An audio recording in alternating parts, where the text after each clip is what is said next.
Have you ever wondered if the terrifying creatures of myth were once as human as we are? Imagine a young woman whose beauty captivates gods and mortals alike.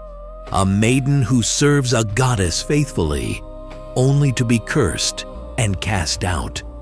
Our story begins not with a monster, but with a devoted girl named Medusa. In the age when gods walked among mortals, Medusa was the only mortal daughter of the marine deities Perseus and Ceto. Unlike her immortal sisters, she lived as a strikingly beautiful young woman. Her hair, a cascade of lustrous locks, was admired throughout the Greek world. Seeking purpose and protection, she entered the service of Athena, the virgin goddess of wisdom. As a priestess in Athena's temple, Medusa was bound to the customs of her mistress. The worship of a virgin goddess demanded chastity. Medusa took a vow to remain pure and serve faithfully. Her life revolved around sacred rituals, weaving, and prayer in the sanctuary dedicated to the goddess. Medusa's radiant beauty attracted many suitors. Mortals and gods alike pursued her, but she rejected their advances, honoring her vow to Athena. Among those who coveted her was Poseidon, the powerful god of the sea. According to some accounts, Medusa felt affection for him. In others, his desire was violent and ruthless. Regardless of the version, their encounter took place within the walls of Athena's temple. In one retelling, Poseidon forced himself upon the maiden in a desecration of sacred space, while another suggests a secret love affair. Either way, the union violated the sacred vow that Medusa had made, bringing shame to the temple of the virgin goddess.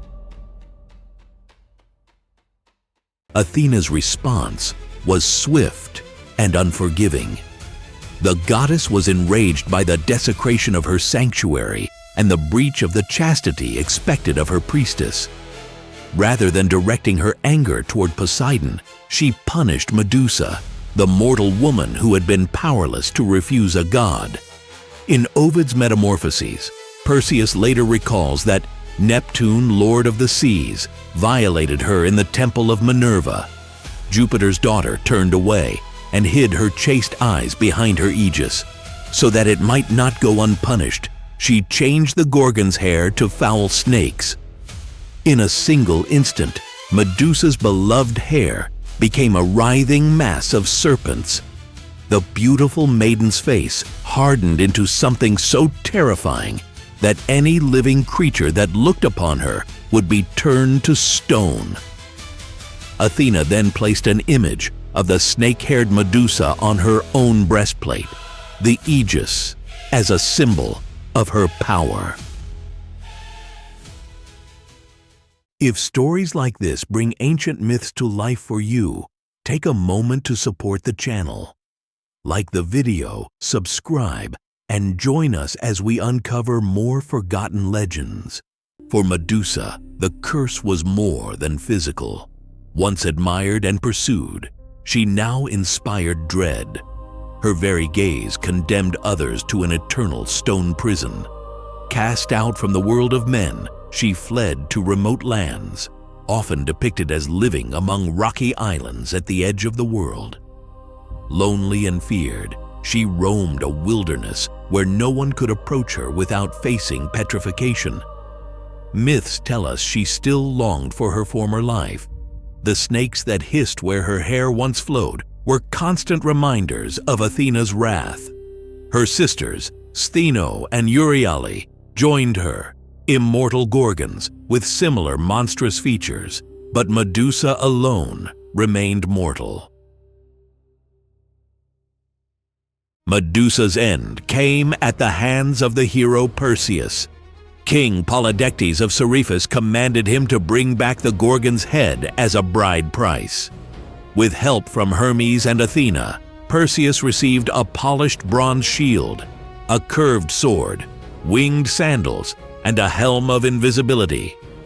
Guided by Athena, he found Medusa asleep amid stone statues, victims of her curse.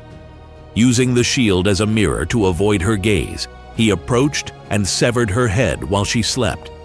From her blood sprang two children, Pegasus, the winged horse, and the warrior Chrysaor, fathered by Poseidon. Even in death, Medusa's head retained its power. Perseus used it to petrify his enemies and later presented it to Athena, who placed it on her shield. Medusa's severed head became both a weapon and a talisman. Athena wore it on her aegis and shield, the Gorgonean, to ward off evil. Greek artisans carved her likeness on temples, armor, and coins to frighten foes and protect sanctuaries. Over time, the image of Medusa evolved from monstrous and masculine to more feminine, but she always stared directly out, confronting the viewer. Her story reminded ancient audiences of the consequences of offending the gods and the fragility of mortal beauty. Yet there was also enduring sympathy for her plight. She was a woman punished for circumstances beyond her control. Modern readers often revisit Medusa's myth through a different lens. Rather than a simple monster slain by a hero, her transformation can be seen as an ancient commentary on victim blaming. A maiden who suffered violence was condemned by a goddess whose temple had been violated.